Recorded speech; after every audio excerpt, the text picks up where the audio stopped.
আমি আজকের এই পবিত্র রমজান মাসে এই সাংস্কৃতিক এই কর্মী সংগঠকের এই সমাবেশে আমরা যেন আমার পাশে থাকা মানুষ, আমার বাড়ির পাশে থাকা মানুষরা, আমার পক্ষে এবং আমার বিপক্ষে প্রত্যেকের প্রতি যেন যথাযথভাবে মর্যাদাকে আচরণ এবং কথা, আর সেই জনপদে এগিয়ে গেছে যে জনপদে মানুষকে আমাদের প্রিয় নবী প্রফেট হযরত মুহাম্মদ সাল্লাল্লাহু আলাইহি ওয়াসাল্লাম বলছে যে তার ন্যায্য মজুরি তার গায়ের ঘাম শুকানোর আগে।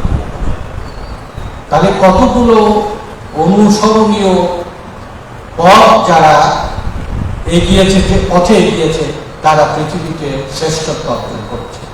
আমি যদি নাম বলি আমেরিকার সিস্টার স্টেটগুলো, কানাডা, অস্ট্রেলিয়া, নিউজিল্যান্ড, তারপরে যদি ইউরোপের 29টা দেশ, আর এশিয়ার জাপান, তাইওয়ান, দক্ষিণ কোরিয়া, সিঙ্গাপুর, এক্সটেন্ডেড ভাবে আমাদের ব্যাংকক আর হচ্ছে মালয়েশিয়া, এই রাষ্ট্রগুলো আমেরিকান স্যাটেলাইট এবং সভ্যতা অনুসরণ করে।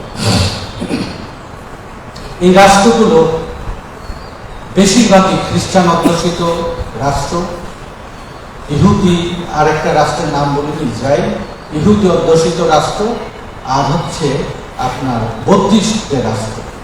আপনি জাপানে বলতে পারেন যে কোনো মানুষ মিথ্যা কথা বলে এবং মিথ্যা কথা বলতে তারা লজ্জাবোধ করে, মানুষকে ঠকাতে তারা অপরাধ বোধ করে। আমরা এখানে একটা সবচেয়ে আমরা সমৃদ্ধ সংখ্যাগরিষ্ঠ ৯২% ইসলামের অনুসারী হওয়ার পরও এখানে আমরা হামেশাই আমরা অসত্য কথা বলা, ওজনে কম দেওয়া, প্রতিবেশীর প্রতি যথাযথ দরদ আচরণ না করা, মানুষকে সম্মান না দেওয়া, রাষ্ট্রীয়ভাবে আমাদের এই দেশের পর রহমতটা দূরে চলে যাচ্ছে।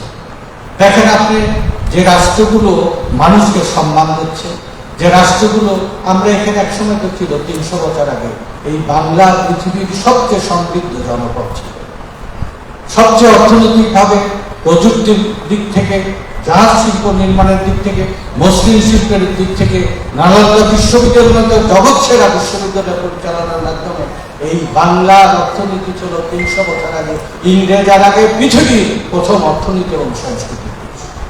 আর সে সময় চারণ কবিরা, কবি সাহিত্যিকরা লিখেছিল সুজলা সুফলা সোনার বাংলাদেশ।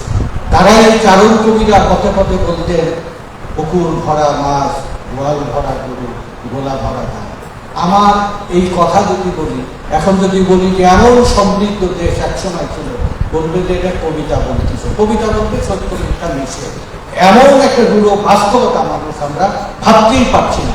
কয়েক দশক ধরে, কয়েক শতাব্দী ধরে, ৩০০ বছরের মধ্যে আমাদের কতগুলো জেনারেশন আমরা শুধু দারিদ্রতা, অসম্মান, অপমান করেছি। এই দারিদ্রতা, অসম্মান, অপমানকে শেষ করে উন্নত এক নাগরিক জীবনের জন্যই আমাদের সর্বশেষ যে জুলাই বিপ্লব ঘটেছে, আমাদের মনোজগতের মধ্যে একটা বিপ্লবাত্মক পরিবর্তন হয়েছে। নতুন বাংলাদেশ গঠনের জন্য সবাইকে আশাবাদী করে তুলেছে।